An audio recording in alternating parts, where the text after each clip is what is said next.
Let's give Scott a tremendous round of applause for a great job he just did. Give Scott a round of applause, if you please. How many have major goals you'd like to achieve? Raise your hands, please. Major goals you'd like to achieve. Fantastic. Shake someone's hand on your right and left. Look them in the eyes and say, you have something special. You have greatness within you. Do that right now, please.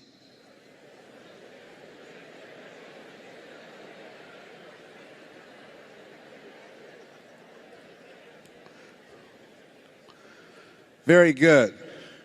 I like to ask audiences how many have major goals you'd like to achieve. And I want to ask you another question, because I've been reflecting on this. Last year I had a reoccurrence of the little c, cancer. 15 years ago I was diagnosed with prostate cancer and given a 2 to 3 year prognosis. One of the things I think that doctors should never tell someone they're terminally ill, what they should say is, my knowledge and ability to help you has terminated. But I've been reflecting on my life, and I want to ask you, and I know you've done things you feel good about, things that you're proud of, but how many of you know if you had your life to live over again, you could have done more than what you've done thus far? Raise your hands, please. That proves the point that what we do and what we accomplish in life is only a tip of the iceberg of what's possible for us. So I want to share some thoughts with you. I want you to think about 3 goals that you'd like to achieve in 3 areas of your life. Number 1, what's one personal goal that you'd like to achieve? Why don't you think about that? My first personal goal was to buy my mother a home. I'm one of 7 children that my adopted mother adopted. And I feel like Abraham Lincoln, who said, all that I am and all that I ever hope to be, I owe to my mother. She was a domestic worker on Miami Beach in the United States, and she cleaned homes and she kept children. And we wore the hand-me-down clothes of the children that she kept. She cooked for families, and we ate the food left over from the families that she cooked for. These were very kind and generous people. They would say, Mamie, whatever food is left over, you can pack it up and take it home to those children that you have adopted. And I used to walk around these big, beautiful mansions, and I'd say, Mama. And she said, what is it, Leslie? When I become a man, I'm going to buy you a big, beautiful home, just like this. How many have somebody special you'd like to do something for? Raise your hands, please. Very good. We're going to show you how you can make that happen. Now I want you to think about your financial goals, growing your business, advancing your career, taking your life to the next level. I want you to think about the goals that you've set for yourself, why you've invested in yourself and being here. And whatever the goals are that you've set for yourself, and I hope you've raised the bar on yourself, I want you to multiply it 100-fold. I found that most people fail in life not because they aim too high and miss. I found that most people fail in life because they do what I did for most of my life, aim too low and hit. And many never aim at all. Now I want you to think about your social contribution. What will be different because you showed up? Horace Mann said we should be ashamed to die until we've made some major contribution to humankind. One of the goals I have is reduce the number of women who die from breast cancer. My mother was a 22-year breast cancer conqueror. How many men over 40? Raise your hands, please. Men over 40. Very good. One of the goals every time I speak, I encourage men to get their PSA test, which stands for prostate-specific antigen, and their digital rectal examination. And I'll be glad and they can check our prostate by looking in our ears. You know, it's got to be a better way. I'm turning red as I talk about it, but you can't see it. A friend of mine was at a medical convention. Hey, Les, let me give you a free rectal. I said, no, buddy, you too motivated. Homie, don't roll like that, you know. One of the goals I have is teaching people how to tell their story, how to grow their business, be the voice of their business, how to improve the customer service, how to develop their leadership voice, how to go from being local to being global. I want you to think about the things that you want to do with your life, the kind of impact that you want to make. And as you think about those 3 categories, let us say together with conviction, it's possible. Together, please. Everybody together, please. Say it's possible. You know, the easiest thing I do is come up here prepared to speak for you. But the most difficult thing that I've ever done, and took me years to do, was to believe that I could do it. Given my beginning, born in an abandoned building on a floor in a poor section of Miami, Florida, called Liberty City, with a twin brother, being adopted, being labeled educable, mentally retarded in the 5th grade and put back from the 5th grade to the 4th grade, and failing again in the 8th grade, and not having any college education. And if both my birth parents stood up and said, "Hello, son," I would not know either one. You know, I saw a movie late one night, and in this movie called Magnolia, Tom Cruise, and there was a line in there that said, "We might be through with our past, but our past is not through with us." How many of you know there are things that we've experienced that can impact the way we see ourselves? Raise your hand as you understand that. And so as you look at yourself and look at your goals, I want you to write this down. You don't get in life what you want, you get in life what you are.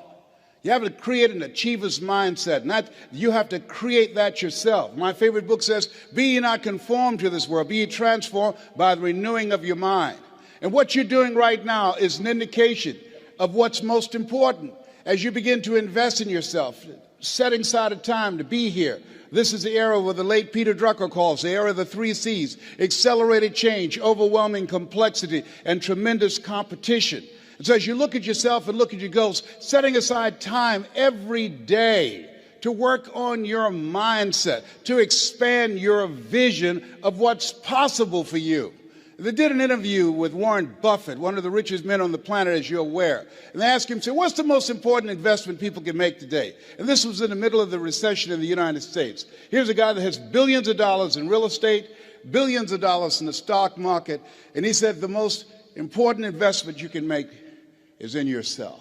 Everybody repeat after me, please. Live full. Die empty. Say it again. Live full. Die empty.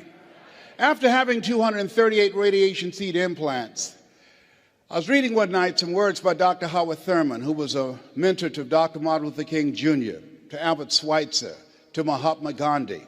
He wrote, "Deep is the hunger, the voice of the genuine, the centering moment." As I was reflecting on his words, he said, the ideal situation for a man or woman to die is to have family members praying with them as they cross over.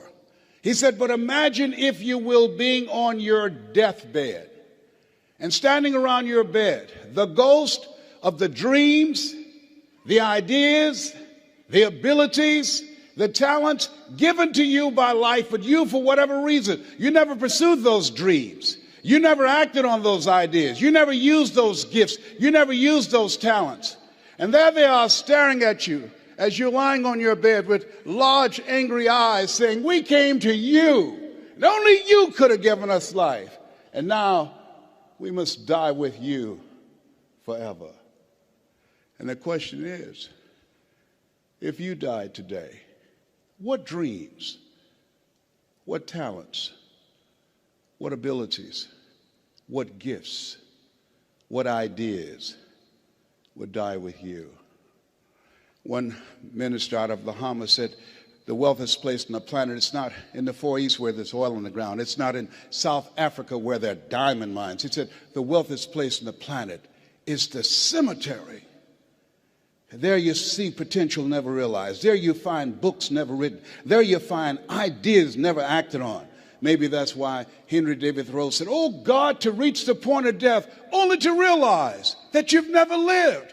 Only to realize that you've never scraped the surface of your potential." Let us say again, live full, die empty. And so as you think about your goals and dreams, I'm suggesting that you set aside time every day, if you're not doing it already, reading 10 to 15 pages of something positive every day, listening to audio programs, investing in yourself to expand your mind for what is possible, to develop a spirit of optimism. And then the next thing is, let us say together, it's necessary. You see, not only is it possible that you can live your dream and that you have to sell yourself on that every day. There's an African proverb that says, if there's no enemy within, the enemy outside can do us no harm. I didn't do this for 14 years because I convinced myself I couldn't do it. I would go see the late Zig Ziglar and Jim Rohn and the late Dr. Norman Vincent Peale, and I saw Tony Robbins, and my heart said, I could do that. How many of you like to help people? Raise your hands, please. I said, I can do that. And then when I would go to the parking lot, my inner voice would become activated and say, Les Brown, you can't do that. You don't have a college education. Les Brown, you can't do that. You've never worked for a major corporation. Les Brown, you can't do that. Who wants to hear anything you've got to say? How many ever thought about something you wanted to do and you talk yourself out of it? Raise your hands, please. And so that's why it's necessary that we work on ourselves. And let us say together, OQP. Only quality people. Write that down. As you think about your goals and dreams over the next 2 years, over the next 2 days, it's very important that you look at the people in your life and you ask the question, what is this relationship doing to me? MIT did a study. The study indicated that you earn within $2,000 to $3,000 of your closest friends. Whoa, when I heard that, I got a lot of broke people out of my life.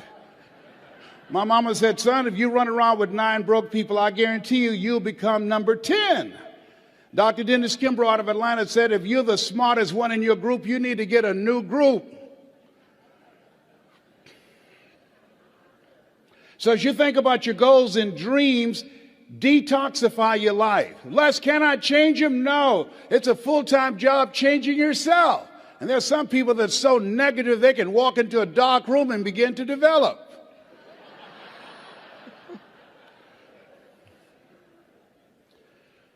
And so it's very important that you look at the people that's in your circle and begin to understand, are you growing mentally and emotionally and spiritually and professionally? Are they an asset to you or a liability to you? The other thing is, as you look at your goals and look at your dreams, let us repeat this, please. Make your move before you're ready. Yeah, write that down. See, I said, well, I don't have a college education. I don't have any paper or alphabets behind my name. And I realized that if you want to make it in life, you want to make your mark, you've got to become a risk taker. Viscott said, if you're not willing to risk, you cannot grow. And if you cannot grow, you can't become your best. And if you can't become your best, you can't be happy. And if you can't be happy, then what else is there? I like what Helen Keller said. She says, life is short and unpredictable. Eat the dessert first. So you have something special. You're here because there's something in your heart of hearts that said, I want more. I can do more. You're here because you're different. How many of you know people who should be here? Raise your hands, please.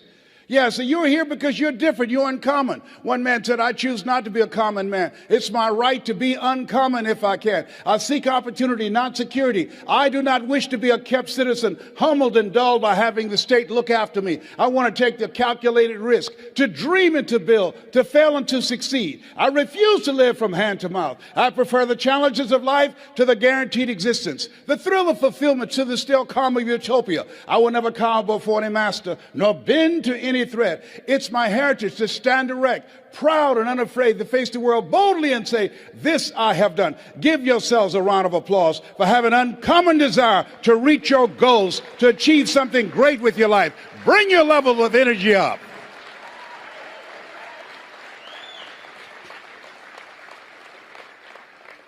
So as you look at yourself, not only must we begin to upgrade our relationships, but the other thing is, as you look at your goals and look at your dreams, write this down. You will fail your way to success. See, 85% of people allow their fear of failure to outweigh their desire to succeed. You're going to make some mistakes, and it's okay. Anything that's worth doing is worth doing badly. It's worth doing right if you know how to do it, but if you don't know how to do it, it's worth doing badly until you get it right. You have to be willing to experiment with life.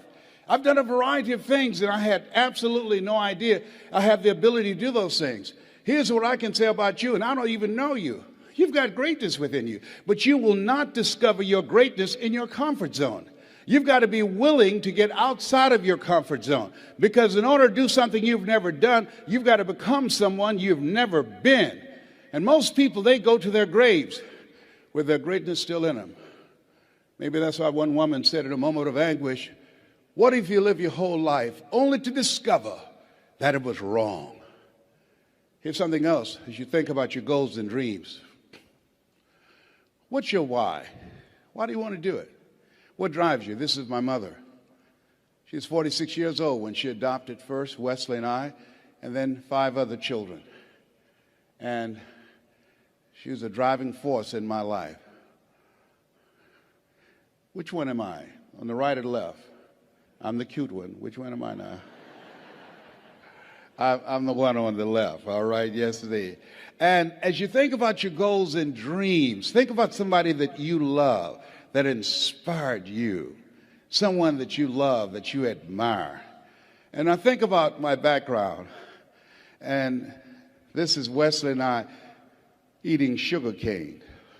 You see, we were not born with a silver spoon in our mouths. Do y'all eat sugar cane here in Australia? Anybody ever had sugar cane?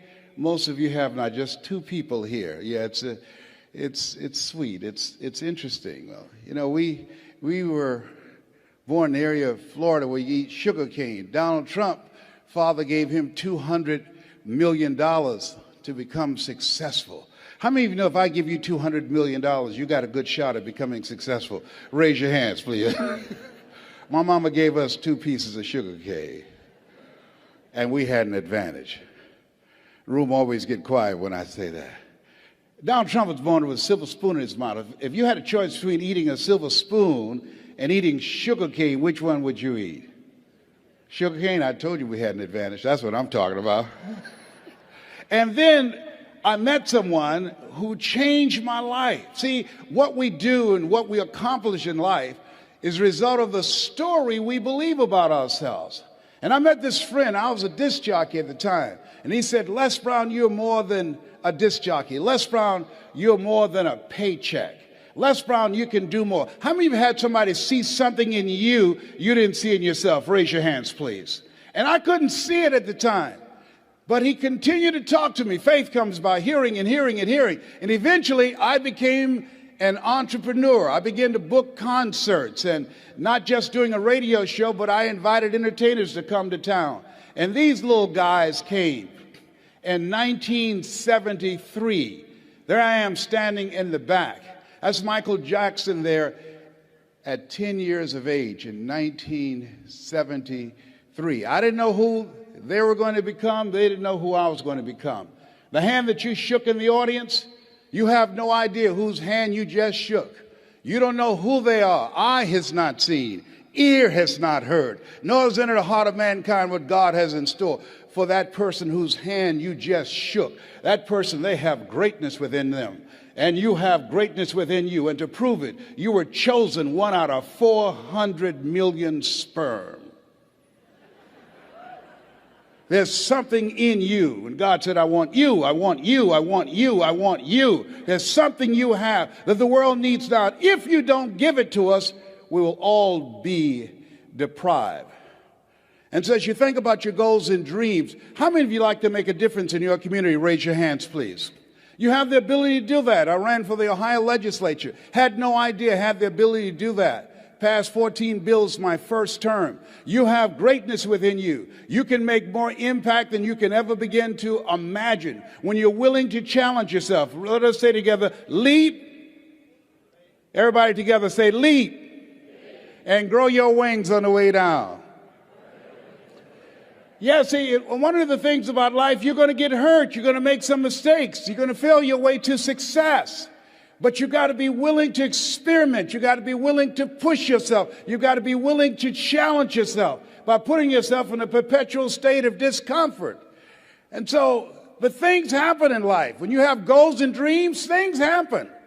I had no idea. Midway of my third term, my mother became ill. She was diagnosed with breast cancer. And my brothers and sisters called me and said they're going to put her in a nursing home. And I said, no. They said, we thought you would say that. We've interviewed the best nursing homes in Dade County. I said no. See, I had a problem. How can one woman raise 7 children who couldn't take care of themselves, but 7 grown people couldn't take care of one woman? I had a problem with that. And I said, no.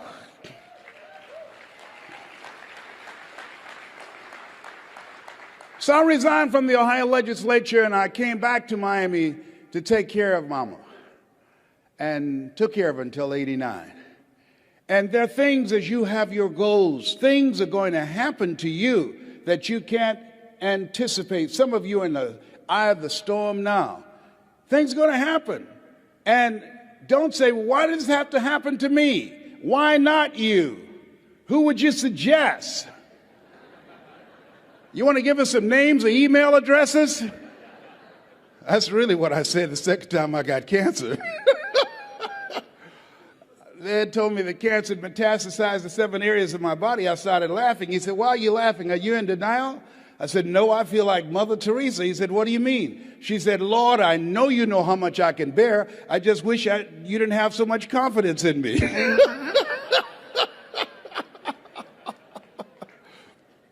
There's times in your life when things are going to happen that you've got to begin to put your dream on hold. And you might have to reinvent yourself. How many have already gone through that? Raise your hands, please. It's called life. And don't tell everybody about it. 80% don't care, and 20% glad as you. You have to suck it up and handle it. That's what it's called being in business, being an entrepreneur, being a risk taker, walking by faith and not by sight. Stuff happens to you. And so I had to go in a new direction. And I decided to tell my story. How many of you got a story? Raise your hands, please. How many of you have gone through some things in life that you can teach some other people? Raise your hands, please. How many of you, like me, had periods in your life when you were temporarily insane? Raise your hands. See, there are some people, one of the goals I have is training 100,000 voices of hope outside of politics and outside of religion, both of which I believe unwittingly polarize and divide people, and teach people how to deliver a message of hope and give people methods and techniques that will help them to change their lives and begin to move their lives to another level. You have something special. You have greatness within you. That story that you have can impact people's lives. Mike Williams talked to me, and it changed my life. It began to expand my vision. How many of you have a college education? Raise your hands, please. Very good. Over 90%. How many ever give a lecture at Harvard University? Raise your hands, please. No hands up. That's in your future. Shake somebody's hand on your right and left and say, that's in my future. That's in my future. Everybody point at me right now. Point at me right now. Point at me lovingly right now. Say, Les Brown. Everybody together say, Les Brown. If you can do it, I can do it. And this time when you say, I can do it, say it with conviction. Point at me again. Les Brown. If you can do it, I can do it. Shake someone's hand on your right and left and say, I'm ready to play a bigger game. Do that right now. Say, I'm ready to play a bigger game. Absolutely. Yes. It says you look at yourself and look at your goals. There's some things that you can do when you challenge yourself, when you go outside your comfort zone. There are things that will come in the direction of your life that you can't even begin to imagine, that you're going to begin to evolve and go to new levels that will amaze you. And I tell you these things not to impress you, but to impress upon you. You have something special. You have greatness within you. You have the ability to do more than you can ever begin to imagine. And so what I'm suggesting that you do is to stretch yourself, that you constantly look for ways as an entrepreneur. How can you begin to set yourself apart from the competition? What is it that you can do that can make you stand out? What are the market takeaways that you can do? One of the things that I learned as a speaker, as a trainer, as an entrepreneur, and a small business operator is that you've got to find something that you love and that you master that. Henry David Thoreau said, do not go where the path may lead, but go where there's no path and leave a trail. As you look at yourself as a business operator, as you look at yourself as an entrepreneur, as you look at yourself as a person that want to make a mark with your life, that want to leave a legacy, you've got to be hungry. Let us say together, I'm hungry to do more. I'm hungry to stretch myself. I'm hungry to take my life to another level. I never forget this gentleman that I'm going to talk with tomorrow. He's now in his 90s. He's blind from glaucoma. And I never forget, he said, young man, go to the board and work this problem out for me. And I said, oh, sir, I can't do that. He says, why not? I said, I'm not one of your students. He said, look at me. Yes, sir. Go to the board and work the problem out anyhow. I said, I can't, sir. And the other students started laughing and saying, he's Leslie. He's got a twin brother, Wesley. Wesley is smart. He's DT. He said, what's DT? He's the dumb twin. And I said, I am, sir. As the students laughed, as some of you did. And he came from behind his desk. He looked at me. He said, don't you ever say that again. Someone's opinion of you does not have to become your reality. And that was a turning point in my life. On one hand, I was humiliated, but on the other hand, I was liberated, because he looked at me with the eyes of Goethe, who said, look at a man the way that he is, he only becomes worse. But look at him as if he were what he could be, then he becomes what he should be. He said, young man, what do you want to do with your life? I said, sir, I want to make my mother proud, sir. He said, how do you plan to do that? I said, when I get out of high school, I'd like to be a disc jockey. He says, is that right? I said, yes, sir. He says, good. I'm going to tell you some things to do. I said, what is it? He says, number one, he said, I want you to work on your mind. He said, here's some motivational materials I want you to listen to by Dr. Norman Vincent Peale and Earl Nightingale. Train your thinking. Write this down. This is very important. What you think about, you bring about. He said, I want you to train your mind to serve you. And I want you to focus on becoming a disc jockey every day. I want you to see yourself on the radio talking to thousands of people. I want you to see yourself doing the things that you want to accomplish. Hold the vision. And I encourage you to do the same thing, whatever area. Whatever you want to do, whatever business that you're in, whatever industry that you're in, you want to see yourself there and hold the picture of what it is you want to accomplish. And I said, sir, I want to be a disc jockey, but I don't have a job yet. And then he quoted Whitney Young. He said, young man, it's better to be prepared for an opportunity and not have one than to have an opportunity and not be prepared. He said, you got to be hungry. I said, I am hungry, sir. He said, good. Here are my car keys. At 12 noon, I want you to go in my car and turn on the radio and listen to Paul Harvey. Who is Paul Harvey, sir? He's the world's greatest communicator. He said, whatever you want to do, you want to find people who master that, because success leaves clues. And that's the same thing I'm suggesting to you. Whatever area that you want to go in it's finances, in business, insurance industry, whatever area that you're interested in, find the people who are mastering that and follow their example. He said, and let me share something else. I said, yes, sir. He said, watch your relationships. They're nourishing relationships and they're toxic relationships. Nourishing relationships, they bring the best out of you. They inspire you. Toxic relationships, they drain you. I said, I will, sir. I do exactly what you're telling me to do, sir. And then he said, Mr. Brown, yes, sir. I've given you everything I can give you. You got to go out into the marketplace and face the music. I said, thank you, sir. I went to apply for a job on Miami Beach. Milton Butterball Smith was the program director. Hello, Mr. Butterball. How are you, sir? My name is Les Brown, sir. I like to be a disc jockey. Young man, do you have any journalism in your background?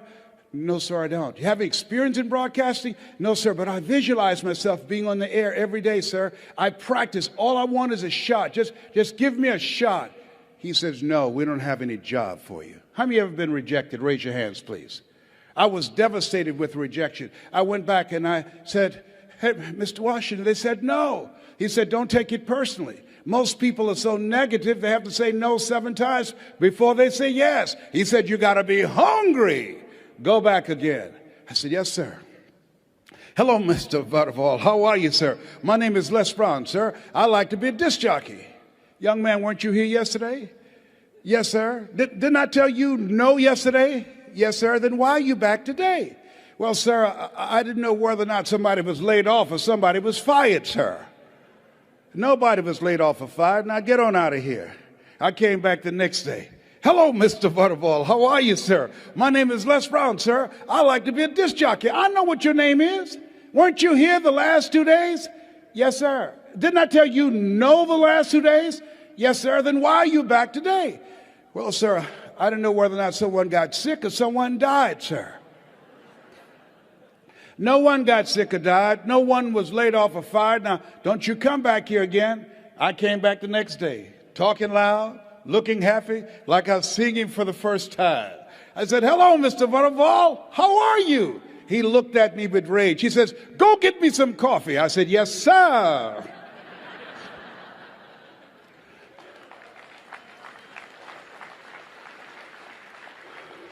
My favorite book says the greatest among you will be your servant. How many of you are serious about reaching your goals? Raise your hands, please. Here's something I encourage you to write this down.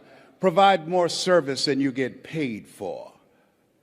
As small business operators, and you're going to do market takeaways, you've got to provide more service than you get paid for. You've got to build relationships with people. You've got to be able to tell your story because people do business with people they know, like, and trust. You've got to look for ways, as a lady who became the dominant force in her industry, and they said, how did you get here?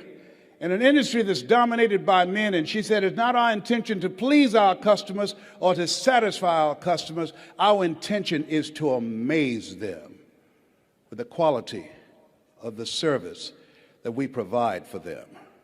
And so you have to literally amaze your customers, go above and beyond as you begin to anticipate what their needs are and look for ways in which you can begin to impact them. And so as you look at your goals and dreams, the people that are willing to do that are hungry. He said, Mr. Brown, go face the music. I went to apply for this job 3 different times. They said no. Finally, they asked me to become the errand boy for the disc jockeys. I'd go get their lunch and their dinner, and I'd stand in the control room knowing my time would come. Let us say together, my time will come. And on the weekends, they would come out to the parking lot, and their cars be waxing clean, inside out. They said, hey, who did this? Write this down. Give before you ask. Give before you ask. I was just trying to get my foot in the door. I wanted to establish a reputation of being a go-to person, a person of resourcefulness, a person that's relentless and unstoppable, a person that can get things done. I said, I did, sir. How much you charge? Nothing, sir. I just wanted to help out. I was building relationships. People do business with people they know, like, and trust. Look here. Donna Ross and the Supremes are coming to town. The Four Tops and the Temptations. Here are my car keys. Pick them up and take them to the Fontainebleau Hotel on Miami Beach. It'll be my pleasure to serve you, sir. I was driving these entertainers in the disc jockeys' big, long Cadillacs. I didn't have any driver's license, but I was driving like I had some. Then one day, it was a Saturday afternoon, a disc jockey by the name of Rockin' Roger was drinking while he was on the air. Rockin' Roger got so drunk, he could not complete the show. He began to stutter his words. He was about to fall off the chair. It was a Saturday afternoon. And I was the only one there looking at him through the control room window, walking back and forth, young, ready, and hungry. I was saying, drink, rock, drink. Drink, rock. I'd have gone get him some more if he'd asked me to. Then pretty soon the phone rang. It was the general manager and answered the phone. I said, hello? He said, young boy, this is Mr. Klein. I said, I know. He said, Rock can't finish his program. I said, I know. He said, would you call one of the other DJs in? I said, yes, sir. I hung the phone up. I said, now he must think I'm crazy. I called my mama and my girlfriend, Cassandra. I said, y'all come out on the front porch and turn on the radio. I'm about to come on the air.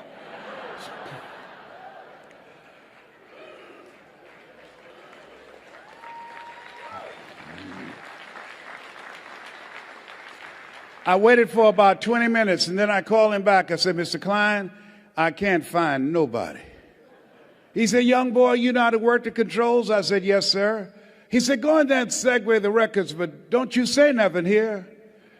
I said, yes, sir. I couldn't wait to get old Rock out of the way.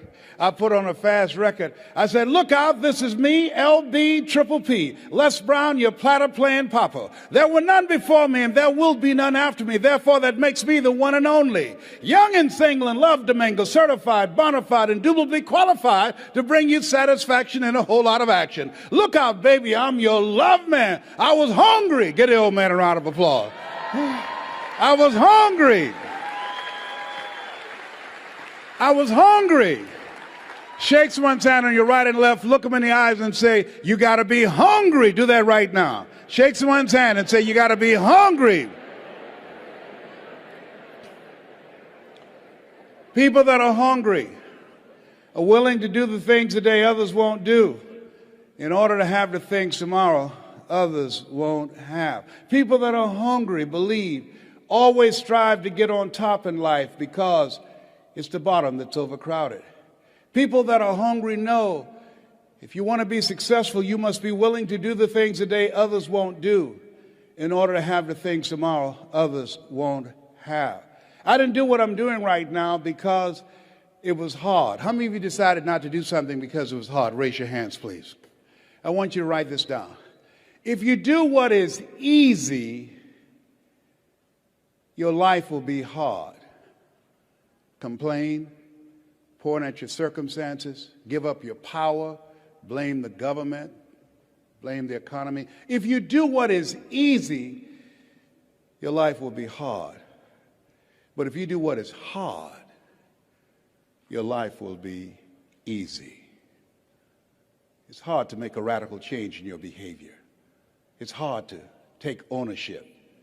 It's hard to swallow the bitter pill that wherever you find yourself, at some point in time, you made an appointment to be there. That's hard. That's hard. If you do what is easy, your life will be hard. But if you do what is hard, your life will be easy. I don't know what your goals are. I don't know what you want to do with your life. Here's what I know about your being here. That there's something in you that waits and listens to the voice of the genuine in yourself. It will be perhaps the only guide you will ever have. And if you cannot hear it, all of your life, your days will be spent on the ends of strings that somebody else pulls. And I submit to you, the reason that you're here is that in your heart of hearts, you've said, I'm going to pull my own strings. I say to you, the reason that you're here is something about you that says, I'm going to control my own destiny. There's something about you that when you pointed your fingers at your circumstances, you realize you had three pointing at yourself. So I want to dedicate something to you that my mother loved to hear me say. Mama was a 22-year breast cancer conqueror. I want to dedicate this to you, to the achiever in you, to the greatness in you, to the unexpressed gifts, talents, and abilities that you have in you that's hungry to get out. And it says simply this. Leslie, yes, ma'am, Mama. Say that thing for me, boy, that it makes me feel good. It says simply this. If you want a thing bad enough to go out and fight for it, to work day and night for it, to give up your time, your peace, and your sleep for it, if all that your dream and scheme is about it, and life seems useless and worthless without it, and if you gladly sweat for it and fret for it and plan for it, and lose all your terror of the opposition for it, and if you simply go after that thing that you want with all of your capacity, strength and sagacity, faith, hope, and confidence, and stern pertinacity, if neither cold poverty, famish or gulf, sickness or pain of body and brain can keep you away from the thing that you want, if dogged and grim you besiege and beset it with the help.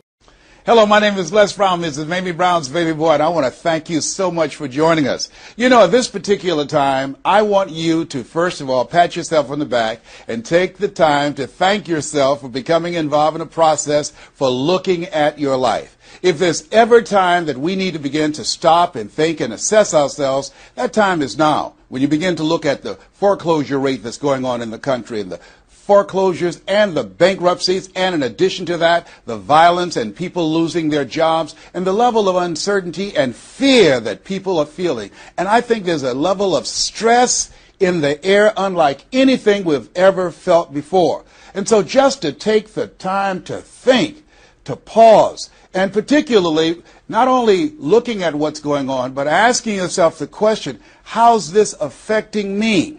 You know, we want to all become successful, but I've found that there's some success that's toxic success. What I mean is that you don't want to end up going after goals and dreams and neglect yourself. I want you to think about your goals and dreams and things that you want to achieve, and at the top of the list, I want you to put up there your strategy for being here. I just came from the doctor. Let me share something with you.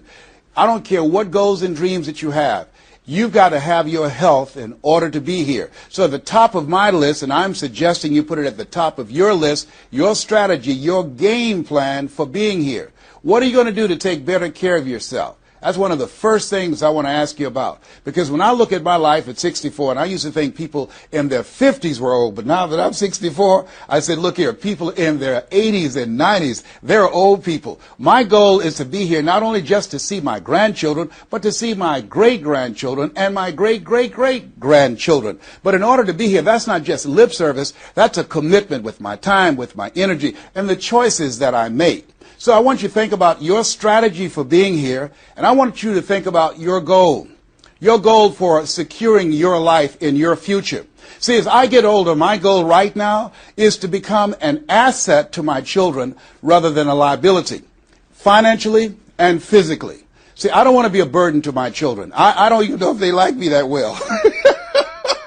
I love my mama. My goal and dream was to take care of my mother. I did that. I brought her a home. I took care of her until she's 89. But children, they're different today. These are different type of people up in here. You don't know what this generation might do. Now, I know they say, Darren, we love you, but I really, really want to stay in good shape and take care of myself because I don't want to be around the house and my kids saying, look here, who's going to take care of him today? All he's doing is sitting around talking to himself, talking about, yes, I can, and yes, I will, talking out of his head. No, I don't want that kind of party for me.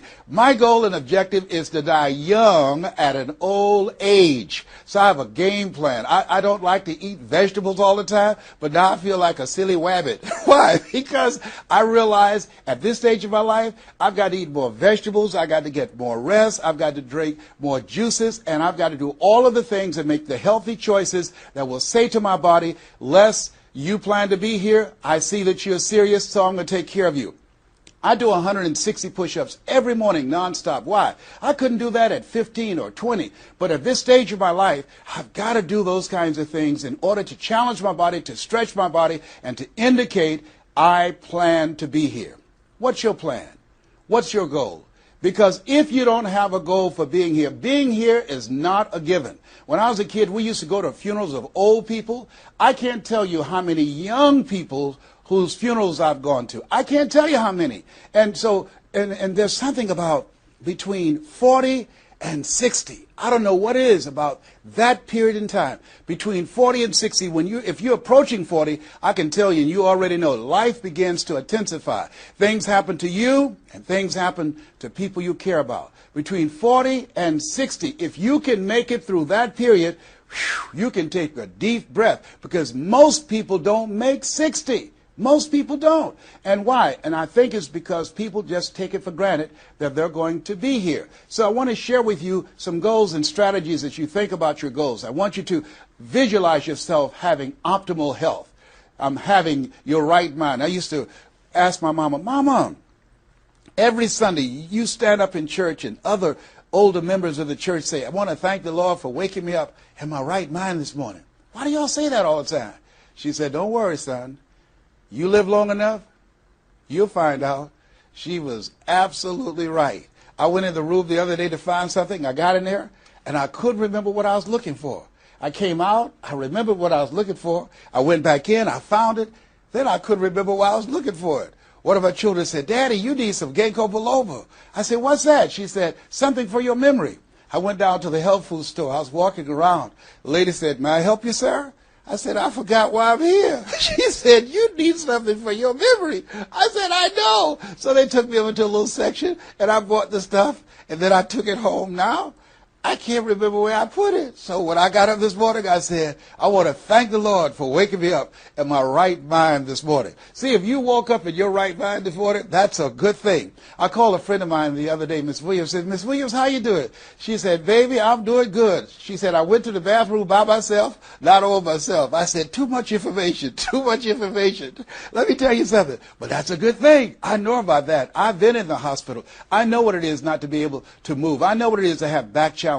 I know what it is to be in pain. So this thing called life, you've got your health. Let me share something with you. That's a good thing. A friend of mine, Bishop T.D. Jakes, said, if you got a problem man or money can solve, you ain't got no problem. I can agree with that. And I learned some things going through that experience. And really, I should say, growing through that experience. My goal at that time was to be here. And trust me, it's better be seen than to be viewed. Are you feeling it, brother? Up in here, up in here. So I want you to think about your goals and dreams. And here's what I want you to do right now. I want you to say to yourself, it's possible. It's possible. And I want you to follow along with this process. As you think about your goals and dreams, I want you to write this down. I'm going to give you some strategies of maintaining this possibility mindset. I want you to write down mindset maintenance. Mindset maintenance. Let me share something with you. The easiest thing that I do every year is to live my dream. That is, helping people to realize their potential, to step into their greatness, challenging themselves, reinventing themselves, to start their own businesses. I've helped over 400 people earn millions of dollars. The easiest thing I do every year is what I do on a day-to-day basis, going into prisons and juvenile detention centers, teaching young people mindset development, how to become effective communicators, how to dress like a prospect rather than a suspect. Those are the easy things that I do. Let me share with you the most difficult thing that I've ever done in my life. And that was to believe that I could do it. That's the most difficult thing that I've ever done in my entire life. To believe that I, Les Brown, who was born in an abandoned building on a floor in a poor section of Miami, Florida, with a twin brother. We were adopted. We were 6 weeks of age by Mrs. Mamie Brown, and I called myself Mrs. Mamie Brown's baby boy. All that I am and all that I ever hope to be, I owe to my mother. I saw a sign once that said, God took me out of my biological mother's womb and placed me in the heart of my adopted mother. To believe that I, Les Brown, who was labeled educable mental retarded, put back from the 5th grade to the 4th grade, failed again when I was in the 8th grade, to believe that I had the ability to live the life that I'm now living. No one could have told anybody who knew me, including myself, looking in on us when Mrs. Mamie Brown was raising us in a poor section of Miami, Florida called Liberty City in Overtown, that I would be who I am right now. I didn't even know that. And I want you to think about your goals and dreams, and I want you to expand them. Why? Because it has been said that most people fail in life not because they aim too high and miss. No, most people fail in life because they're just like I was for 14 years. They aim too low and hit. And many never aim at all, not at all. They just go through life surviving. Someone said that many people die at age 25 and don't get buried until they're 65. I was talking to a friend of mine named Rosia, and I said, Rosia, how you doing? And she said, let me tell you something. Life is a mess. I said, girl, what are you talking about? She said, my life is a mess. She said, you know what? She said, I just was sitting up here thinking, I haven't lived. I haven't lived. She said, I've been working hard all my life, paying bills and taking care of my children, and my children are gone, and I've just been thinking, I haven't done anything. She said, when I die, I don't want when people view my body, I don't want them to say, oh, she had a funny expression on her face. I said, what do you mean by that? I don't want to have an expression that I'm mad. Because if I died right now, I would be mad. I said, why? What are some of the things you'd like to do? She said, travel. I would love to travel. I'd like to see the pyramids. I've never been to Paris. I want to go to Paris. I've never been there. There are things that I want to see, things I want to do. She said, I want to make a difference in young girls' lives, teenage mothers. I was a teenage mother. I want to be able to make a difference in their lives and see the impact that I had on their lives. And she mentioned a variety of things. And I remember a story about a lady who went to the doctor, and she was diagnosed with terminal cancer. And she came home, and she was sitting at a table, and she was drinking some coffee, and all of a sudden, she just looked up and she said, "I refuse to die an unlived life. I refuse to die an unlived life." And she decided that she was going to live. That up to that point, her life was for her family, for her children, for her husband, but she had left herself out of the equation. Have you ever done that? I remember at a period of my life, I was going to work, and I was working on a job that I hated. And at the same time, I was praying that I wouldn't get fired. I was praying that I wasn't laid off. I was miserable. Nobody was holding a gun to my head, but I showed up every day, and I used a flimsy excuse. Well, I got to pay the bills. I've got a car payment I have to pay. I have a family. I have children. I have a car note, and I have a mortgage note I have to pay. I've got to survive. I was showing up for a paycheck. Ladies and gentlemen, that's not living. And a friend of mine said, "You know when people change?" And I said, "No." He said, "When they get to the point when they say, 'I've had it. I've had it.'"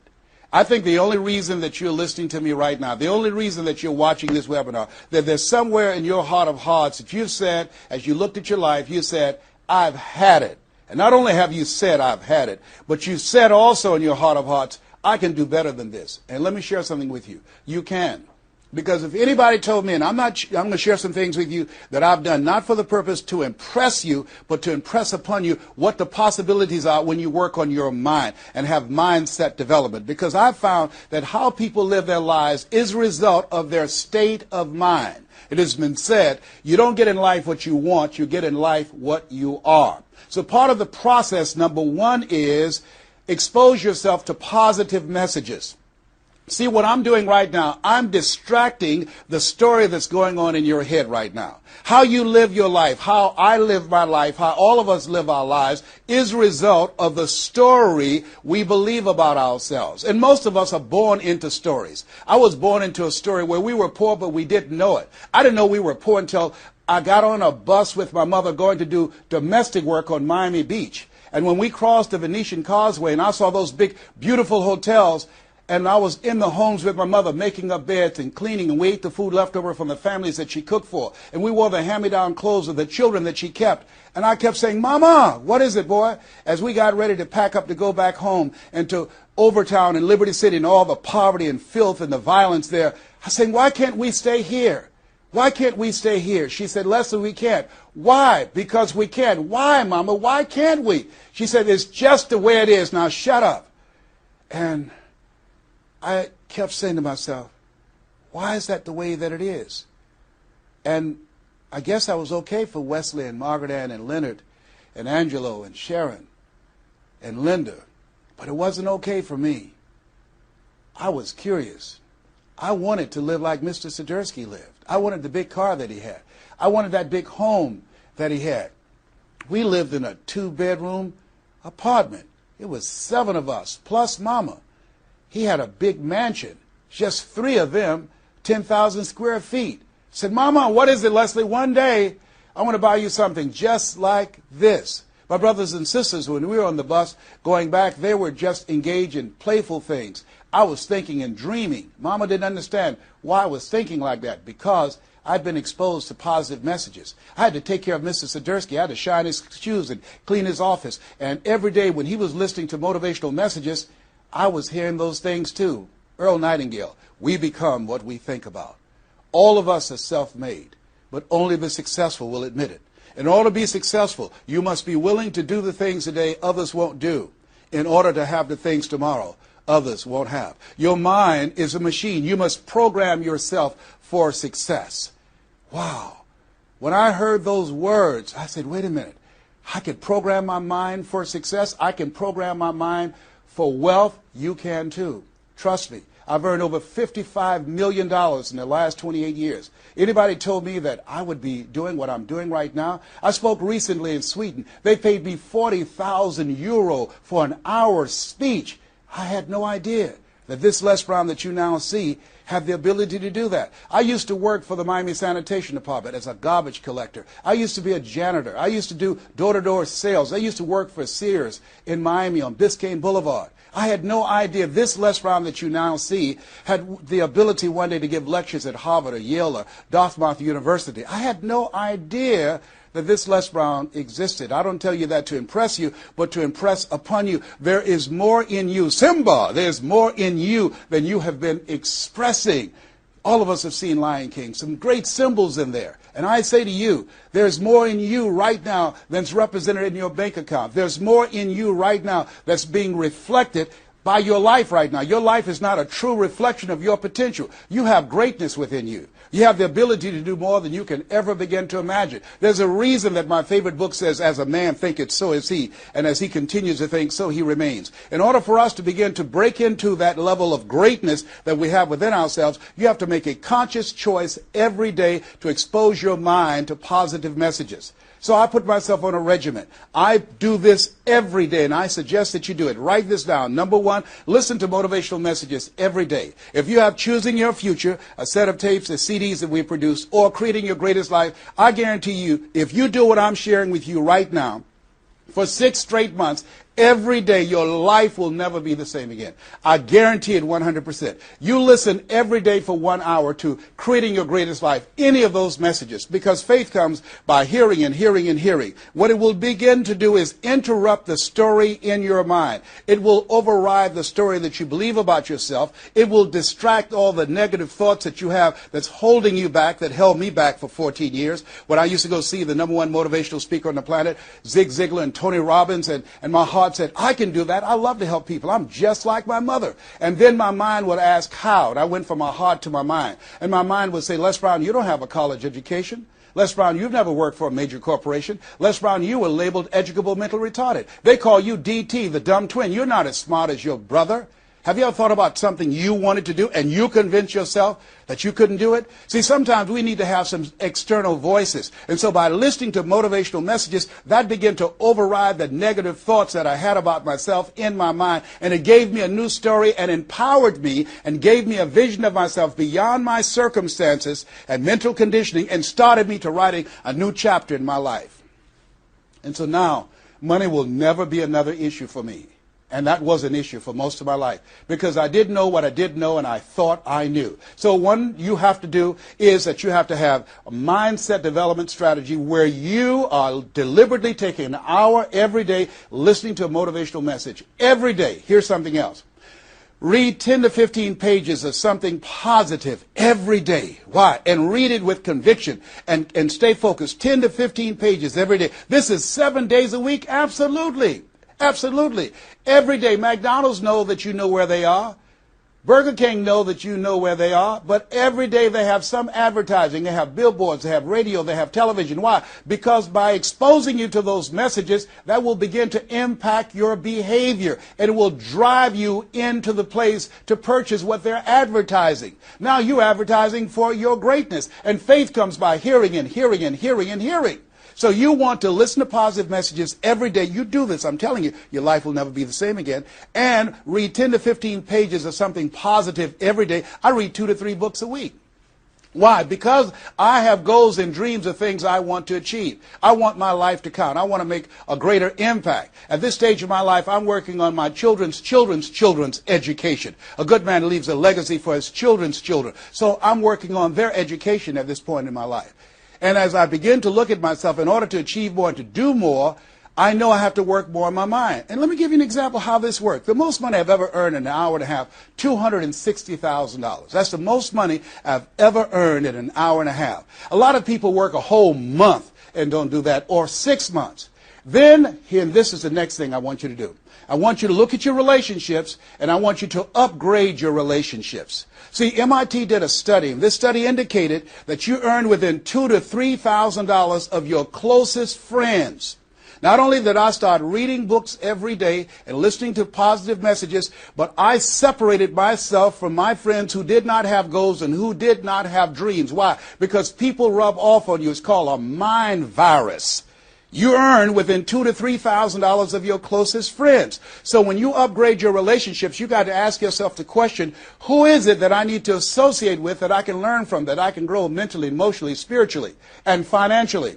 By aligning myself with another person that I can learn from. And Dr. Dennis Kimbrough said, if you're the smartest one in your group, you need to get a new group. Whoa, think about that. I was the smartest one in my group. And then one person called me who had been admiring me for years and said, Les, I want you to coach me and my trainers on how to tell a story and create value for an audience. And I want to share with you some things. I want to teach you some things, old man. I said, is that right? He said, yes. You always say you're never too old to learn and you're never too young to teach. I want to teach you some things. I said, okay, I'm open to that. Now, let me share this with you. He blew my mind. The most money, as I mentioned to you, I've ever earned, speaking to over 8,000 people in Salt Lake City, Utah, $260,000. I did an event with this individual, just over 500 people, because of what I learned from him, because I upgraded my relationships. I earned over $410,000 in an hour and a half. I was excited, but I was also depressed, because I've been speaking for 28 years. And I started thinking about all the money that I left on the table, all the hotels and plane rides, all of the audiences I spoke to, all of the money that I missed out on because I didn't know that I didn't know, and I thought I knew. I was a big fish in a small pond. I can't tell you, if you don't get anything else, you have to look at your relationships and you've got to ask yourself the question, what is this relationship doing to me? And I mean in every area of your life. When the doctor looked at me and said, you have cancer. Cancer is the most feared word in 7 different languages. One of the first things I had to do, I found out who had cancer at some point in time or was living with cancer and conquered it.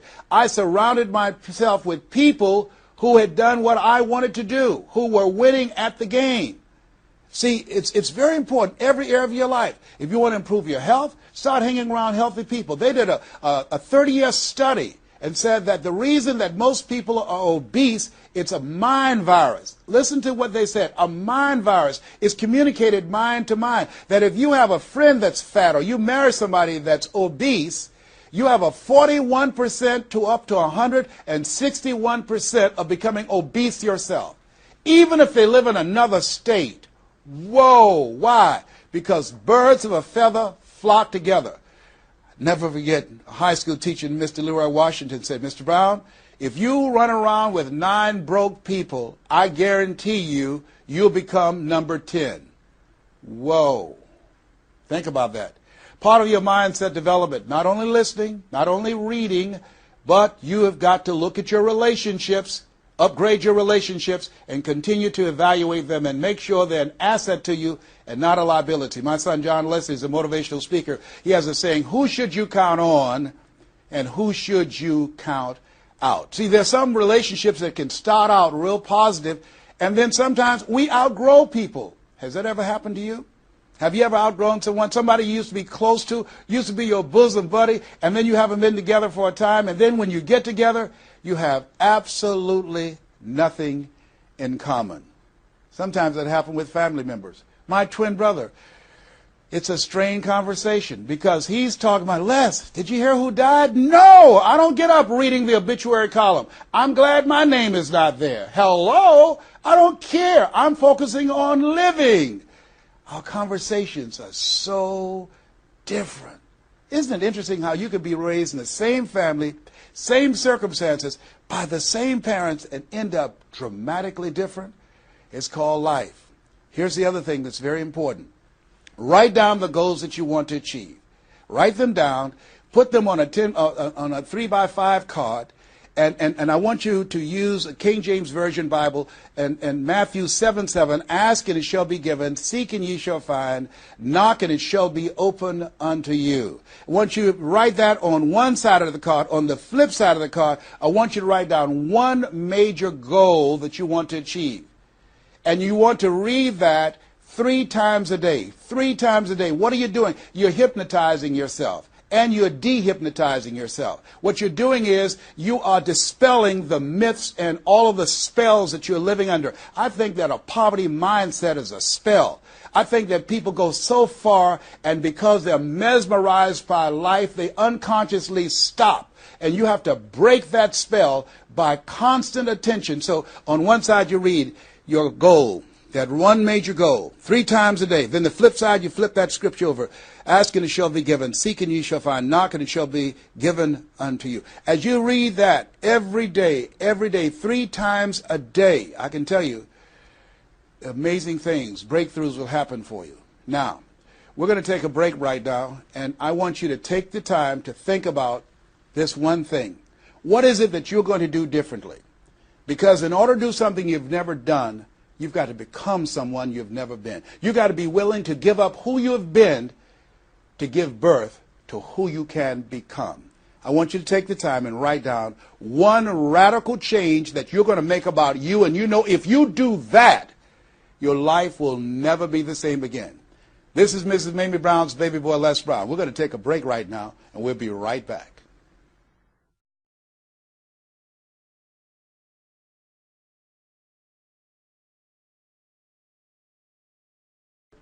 Hello, this is Les Brown, Mrs. Mamie Brown's baby boy. I hope you took some time to really go within because, see, no one knows you like you. You know what it is that you need to work on.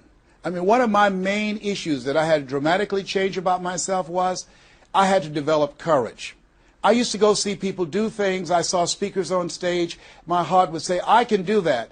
But I didn't have the courage to stand up for myself. For 14 years, I procrastinated. For 14 years, I kept myself as a spectator sitting on the sidelines. And then I saw a speaker, and he was so boring, the room was as quiet as a graveyard between funerals. And I said, whoa, if he can do it, I know I can do it. And because I saw what he did, and his brother-in-law was sitting next to me, and he said, you ought to be that boring and earn the kind of money he earned. I said, how much did they pay him? He said, $5,000. I said, $5,000? He's only been talking for about 45 minutes or an hour. He says, that's how much they make. Now, I wasn't earning $5,000 a month. I said, wait a minute. If he can do that, I know I can do that. Have you ever done that before? He gave me courage. And so at that moment, now that was a decision. I didn't have to have his example of somebody that was less talented than I was to give me the courage. I should have had the courage to stand up myself, to believe in my own stuff. But the truth of the matter is, I didn't. And I can't unscramble those eggs. I cannot pull those years back. I cannot recapture those 14 years. Maybe, that's my favorite book says, forgetting those things which are behind, reaching forth unto those things which are before. And press toward the call of your higher calling. Press toward that mark of your higher calling. And that's what I do. That's what I do every day. I have to continue to work up the courage. I remember going in to do a presentation before a group of educators. I was the only one there without a college degree. And I had to talk to myself. I went into the bathroom and I said, Les Brown, let me tell you something. What do you care about the fact they have MBAs and PhDs? That only means pile high and deep to you, and not any disrespect for credentials. They're very important. But I had to get myself together. Hey, look here, you can't go in there worrying about what they have. Just bring what you have. You got 7 children you got to take care of. You got a mother you have to take care of. And you have something to say. You have some talent. You have some abilities. You've got to believe in yourself. You've got to stand up. You can't punk out now. You can't fold now. See, sometimes you have to talk to yourself. It might be the most intelligent conversation you will ever have, talking to yourself. So that radical change, it doesn't happen overnight. You can make the decision, but you've got to stay on top of yourself every day to come from and live your life from a place of power, courage, and faith, as opposed to being a volunteer victim, as most people are, volunteer victims. Here's something else. Get an accountability partner. Get someone that's like you, a like-minded, like-hearted person that you have similar goals and dreams, and you hold each other accountable, and you talk with each other on a regular basis. And if you can, join a mastermind group of other supportive mindsets of individuals who are working to improve themselves, who are stretching and challenging themselves. And here's something else, a worthwhile investment. Find yourself a coach. Find someone in your industry, find someone in your area of interest that you can invest in yourself and have an accountability coach. I have a coach. I spend over $100,000 a year on my personal growth and development on my coach. Why, Les? You're Les Brown. You were selected one of the top 5 speakers in the world. You got the Heise Award from Toastmasters International and the National Speakers Association. You're one of the highest paid speakers in the world. Why would you need a coach? If you ever watch Tiger Woods, who everybody would say arguably one of the greatest golfers on the planet today, whenever he swings, you will see him look at the ball, and then he'll look to the right to look at his coach. If Tiger Woods needs a coach, what do you need? What do I need? Here's something I can tell you that I know. You can't see the picture when you're in the frame. You can't see the picture when you're in the frame. Most people fail because they don't know that they don't know, and they think they know. Einstein said, the thinking that has brought me this far has created some problems that this thinking can't solve. See, what got you where you are right now? Your best thinking has produced the level of money that you have, your level of accomplishment, the growth of your business, or the lack of. Your best thinking has produced that. Own that. Face that and get some help. One of the things I teach, ask for help. Not because you're weak, but because you want to remain strong. And ask for help. And don't stop until you get it. And so take the time and find someone that can coach you. Find someone that will have the courage to tell you what you need to hear and not what you want to hear. And that's what I have in Mike Williams, who's been my coach for the past 38 years. And I shudder to think what would have happened to me. I used to be a disc jockey, Les Brown, the man about town, LB, Triple P. There were none before me, there will be none after me. Therefore, that makes me the one and only. Young and single, love to mingle, certified, bona fide, duly qualified to bring you satisfaction and a whole lot of action. I was bad, baby. Yes, I was. And this guy said, Les, you're more than a disc jockey. What are you talking about? Man, if you can entertain people and don't see them, if you can reach people, Les, through this microphone and you can't see them, what can you do if you could see them? If you can entertain them, you can educate them. You can empower them. If you can be Les Brown, the man about town, and you can swim to the bottom of the deepest ocean or climb to the mountain, the top of the highest mountain, no matter where you go, they'll be talking about me, LB, Triple P. If you can come up with all of that kind of gobbledygook garbage, what could you do if you sat down and you started thinking and doing editorials about things that's maintaining our detriment? What could you do to inspire people to register to vote? What could you do to begin to impact public policy? You've got to get a larger vision of yourself. I said, Mike, I never thought about myself in that way. See, has anybody ever seen something for you that you didn't see it for yourself? I didn't see that for myself. Maybe that's why my favorite book says, eye has not seen, ear has not heard, nor has entered the heart of mankind what God has in store for you. Because of what he saw in me, he inspired me. He gave me a vision of myself beyond my circumstances, beyond my mental conditioning, and beyond the job where I was, because I thought I was just a disc jockey. I love that. I master a microphone. You drop me in any city, I can master a microphone. I can turn a city upside down with a microphone. But I had more in me than I was expressing, and I did not know it. And because of his encouragement, I became a community activist. Because of his encouragement, I started doing a talk show called Voice of the People. Because of his encouragement, when I got out of radio, I ran for the Ohio legislature, and I was elected. And because of his encouragement, I passed 14 bills my first term. Because of his encouragement, I was elected 3 times and became the chairman of the Human Resource Committee. Because of his encouragement, I became a public speaker. Because of his encouragement, I became an author. Because of his encouragement, I did a show for King World called The Les Brown Show, and they paid me $5 million, $2 million not to speak. Because of his encouragement, I produced specials for PBS, public television. They said, you couldn't do that. You don't have a college education. It's educational television. Because of his encouragement, I did so many things I had absolutely no idea that I could do. I encourage you to live full and to die empty. There's more in you right now than just working on a job where they pay you just enough to keep you from quitting and you work just hard enough to keep from getting fired. And when you make the decision and identify that key area of your life that you need to make a radical change, things will begin to open up for you. Now, here's the other thing that's very important. Once you identify your goal, I want you to get, if possible, a visual picture of your goal. My major goal was to buy my mother a home.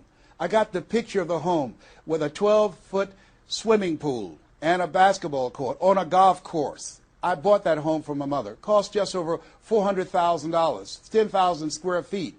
I had a picture long before I had the money and the down payment to get it. My goal was to be known nationally and internationally as a speaker.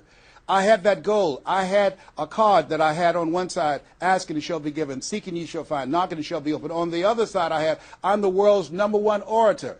I produced that result in my life. I had a goal of becoming a talk show host. I used to watch Phil Donahue, and I put my picture on the screen of the television as I listened to the program. I visualized myself there, and I was called by King World Production, and I had my own talk show. Well, it was the highest rated, fastest canceled talk show in the history of television. Well, at least I had one. It's called life. Now, here's something else. You will fail your way to success.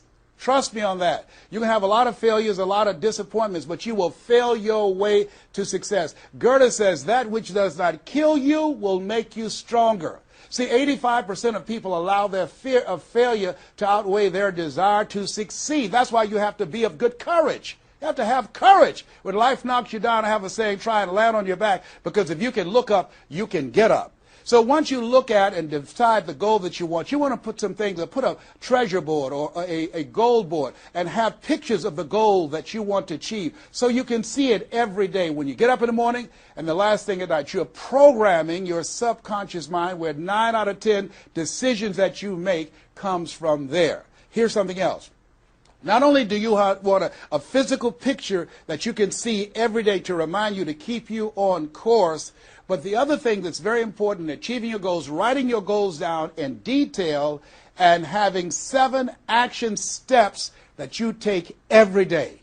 Now, Robert Schuller said, by the yard it's hard, but inch by inch, anything is a cinch. You want to think about what are the things I need to do every day. Break it down into increments. You have your 30-day goals, and you have your 3-month goals, and your 6-month goals, and your 1-year goals, all right? You want to break it down in increments. What do you need to do starting today? Don't squander any time. There goes a second. There goes another second. There goes another second. And all the power in the world can't bring it back. So what are 7 things that you can do starting today? And then once you do those 7 things, then you work on all the other stuff. But what are the 7 most important steps that you can take that can move you in the direction of your goal? And when I decided to become a speaker, I started memorizing quotes every day. That was one of the goals I had, to memorize quotes. I have probably over 400 to 500 quotes and statistics in my head in all kind of areas. I've spoken at the National Convention for real estate conventions, RE/MAX. I've spoken for doctors and lawyers. I trained over 5,000 doctors last year, teaching doctors how to communicate with their patients to increase their taking of their hypertension medication, to increase their compliance from 30%. I was paid $640,000 in 1 month, Monday through Thursday, 30 minutes a day. A lot of people work a whole year and don't do that. I don't tell you that to impress you, but to impress upon you. You've got greatness in you. You can do more than you can ever begin to imagine. I had no idea this Les Brown you see existed. I had no idea. And the reason that you're watching me now is because you know in your heart of hearts that you can do what I've done and even more. And so as you begin to think about that, think about writing your goals down, listening to motivational messages, changing your relationships, upgrading your relationships, thinking about 7 things you need to do every day, some radical change you need to make in you. There's an old African proverb that says, if there's no enemy within, the enemy outside can do us no harm. Here's something else that's very, very important. As we talked about having a personal coach, the next thing that's important about reaching your goals is this. What is it as you look in your past that's affecting you right now? I saw a movie called Magnolia, a powerful line in that movie. And the movie said, we might be through with our past, but our past is not through with us. Whoa. Let me share something with you I realize about myself. The reason that I procrastinated for 14 years was because when I was in the 5th grade and Mrs. Mary Ford Williams said to Mrs. Crompton, he doesn't belong here. He is slow. He's not like his brother. And they put me back from the 5th grade to the 4th grade. That affected me. I didn't even realize it. They say sticks and stones will break your bones, but words will never hurt you. Yes, they will. But they can also free you up. Because I'll never forget when I met Mr. Washington. It was my junior year in high school. I had been in special education from the 4th grade all the way up to my junior year in high school. My twin brother always made the honor roll. And he said, young man, work this problem out for me. He was a new instructor. I said, sir, I can't do that. He said, why not? I said, I'm not one of your students. He said, look at me. Yes, sir. Work the problem out anyhow. I can't do what you asked me to do, sir. Why? Sir, because I'm educable, mentally retarded. And the students erupted in laughter. They said, hey, he's DT. He said, what's that? He's the dumb twin. He's not Wesley. That's Leslie. And he came from behind his desk and he said, don't ever say that again. Someone's opinion of you does not have to become your reality. That was a jarring statement. On one hand, I was humiliated. But on the other hand, I was liberated because he looked at me with the eyes of Goethe who said, look at a man the way that he is, he only becomes worse. But look at him as if he were what he could be, then he becomes what he should be. And here's what I learned from that experience. I want you to visualize yourself already there. Whatever goal, whatever dream that you have, see the picture complete. See yourself there. Why? We have something at the base of our brains called the reticular activating system. See, you have genius within you, and to prove it, let me give you an example. The other night, I said, I've got to get up tomorrow morning at 7 o'clock. I was at a hotel. I called downstairs and told them to call me at 7 o'clock. The hotel neglected to do it, but I woke up at 7 o'clock on the nose. Have you ever done that before? How did you know when to get up? Hey, that's subconscious mind. Everything we need, the answers are already there. Have you ever seen somebody and said, you know what, I remember your face, but I don't exactly know where. And then later on you say, hey, I know where I saw you, and it came. What happened? The conscious mind sent that thought to the subconscious mind, and it pulled that information up and gave it to you. Now, when you begin to hold the vision of what it is you want to achieve, you stimulate what is called the reticular activating system. It's a network like group of cells at the base of your brain. Let me share with you how it works. Have you ever purchased a car? No one goes to buy a car that has the same color that everyone else has. Has that ever happened to you before? But then once you buy the car and you drive it off the lot, you start seeing it everywhere. Say, hey, where did this come from? Let me tell you what happened. You made an investment.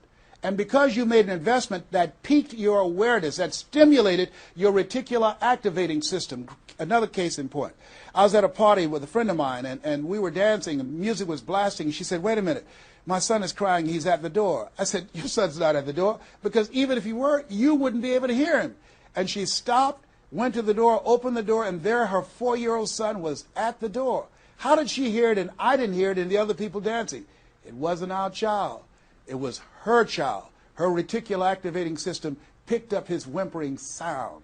And I'm saying to you that you have that in you. When you focus on your goals and dreams and you visualize it complete, it will stimulate the reticular activating system and it will lead you there following all the other things that we suggested. Now, not only is it possible you can live your dream, it's necessary that you change relationships, that you get a coach, that you meet with other like-minded people that will hold you accountable, that you write your goals down, that you have 7 steps that you do every day on your goals to monitor to see where you are. But you've got to take full responsibility. If everything works out for you, fine. If you have the money, fine. If you can get the help and support of friends and family members and your spouse, great. But if you don't, all of those things are minor things. The major key to your reaching your goals is you. Nobody's going to work on your dream harder than you.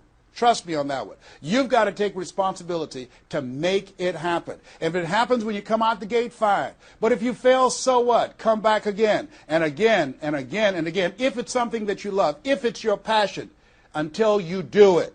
George Bernard Shaw said, the people that make it in this life, they look around for the circumstances that they want, and if they can't find them, they create them. Here's something else.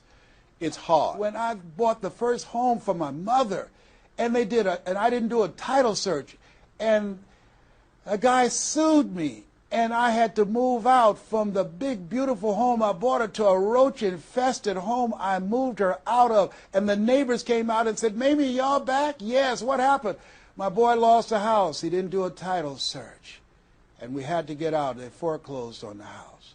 He didn't have the $50,000 to pay the guy who put a lien on the property." It was devastating. But let me tell you something.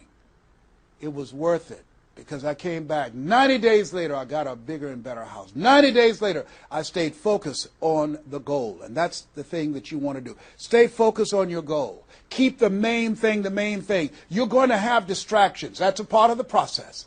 It's not there to stop you. It's only there to challenge you. You want to grow through it. You know, I think it was Robert Schuller who said, "Tough times never last, but tough people do." Keep the main thing the main thing. You're going through hell? Don't stop. Keep moving. Keep on moving. Don't stop to talk about it. Keep moving. That's the name of the game. Keep on swinging. One of my favorite movies is Cool Hand Luke and Paul Newman. I don't know if you've ever seen the movie, but there's a scene where Cool Hand Luke is fighting a guy, big dude, just kept knocking him down. Bam!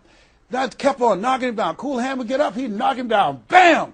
And pretty soon the guys was feeling sorry, say, "Stay down, Cool Hand, stay down." Cool Hand Luke would get back up again. Guy would knock him down. Bam! The guy would say, "Stay down, man, stay down." Cool Hand would get back up again. The guy would knock him down. Bam! And after a while, the guy got tired of knocking Cool Hand down.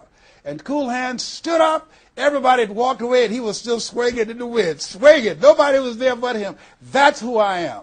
Cool Hand Luke. That's who you want to be. Cool Hand Luke. You keep on swinging, and the universe will yield to you. It will dispatch angels to come rescue you and say, "Back off. Give him what he wants. Give her what she wants. Let's go find a wimp today." That's the way life is. It's hard, but it's worth it. What will make it worth it for you? Nietzsche said, if you know the why for living, you can endure almost anyhow. I want you to take the time and write down 12 reasons on why you won't fail. Because when the tough times come, and they're going to come, when life hits you on the blind side, and that's going to happen, your children start going crazy, or someone you thought you'd be married to for the rest of your life, like I went through, and they decide they want a divorce, called life. What is it that can keep you going? Your reasons will be your rod and staff to comfort you, to take you through that process. I can tell you it's possible. You can live your dreams. It's necessary that you surround yourself with people you can learn from and grow from, that you write your goals out, you work on them every day, that you have a made-up mind, I'm going to make it. It's necessary that you constantly work on yourself, reading positive material, listening to positive material, going to seminars and workshops, investing in yourself, getting a coach. And it's you. You've got to take personal responsibility to make it happen. Don't see yourself as a victim. And it's hard. It's hard. Changing your life is hard. Getting up, working when you're in pain is hard. It's hard. It's hard. Working when you are trying to make something happen for you and the family, and you go home and you're facing a living hell where you need to refuel and replenish yourself mentally and emotionally and spiritually, and you got a battle in your home base. It's hard to keep your spirit up. It's hard. And people don't see the vision. They don't believe in you. They say, "Oh, you can count on me," and they're not there. They just lied. They're only there when they need you. It's hard. I can tell you, it's worth it. The sacrifice that you have to make, I can tell you from my experience, it's worth it. So take the time to write down, what are those 12 reasons of why you won't give up? What is it that will make it worth it for you? And once you find that, you will create some momentum in your life, and then it's done. It's done. Stick a fork in it. It's done. Here's something I want you to keep in mind. Life is a fight for territory. It's a fight for territory. And once you stop fighting for what you want, what you don't want will automatically take over. I want you to read that. I want you to memorize that. I want you to put it someplace where you can see it. I want you to keep that in mind. Life is a fight for territory. And once you stop fighting for what you want, what you don't want will automatically take over. Once you stop fighting for financial freedom, I am cancer-free, I'm debt-free, and I'm drama-free. I have the faith to call forth those things that be not as though they were. I'm fighting for my peace of mind. I'm fighting for my freedom. I'm fighting for my children's children's children. I'm fighting to create a brighter tomorrow. I'm fighting to make a difference in life. I'm fighting to make my print, to leave my mark. I refuse to die and unlive life. And that's what you are doing right now. You're saying to yourself, I refuse to die and unlive life. I want my life to count. I want my life to mean something. I want not to be a burden to anybody. I want to control my own future, to write my own check, to control my own destiny, to do what I want to do when I want to do it, not to answer to anyone else but myself. You have it like that. The only reason you're watching me is because we're cut from the same cloth. We're branches of the same tree. The only reason you take the time to invest in your time, your money, and your energy to just stay here and focus right now, because you feel me in your heart. Where your heart is, there your treasure is also. As a man thinketh in his heart, so is he. And I say to you, keep in mind what I said. Life is a fight for territory. And once you stop fighting for what you want, what you don't want will automatically take over. Jim Rohn said something I love. He said, when the end comes for you, let it find you conquering a new mountain, not sliding down an old one. No. Life is too short and unpredictable, as Helen Keller would say. Eat the dessert first. Don't let it find you sliding down the same mountain. I don't know what your goals are. I don't know what your dreams are. Here's what I know about you. You have greatness within you. Here's what I know about you, and I don't even know you, but based upon my own experience, you were chosen on purpose for a purpose. 1 out of 400 million sperm. You have greatness within you, but greatness is a choice. It's not your destiny. It's a choice that you have to make every day. Choose ye this day whom ye shall serve. The mediocre part of yourself or the greatness that you were chosen for. This has been Mrs. Mamie Brown's Baby Boy. I hope you've gotten some value out of this. It's been a plum-pleasing pleasure as well as a privilege. God bless you. God bless your dream. And God bless the greatness that is in you. The world needs you, and we need you now. And so it is.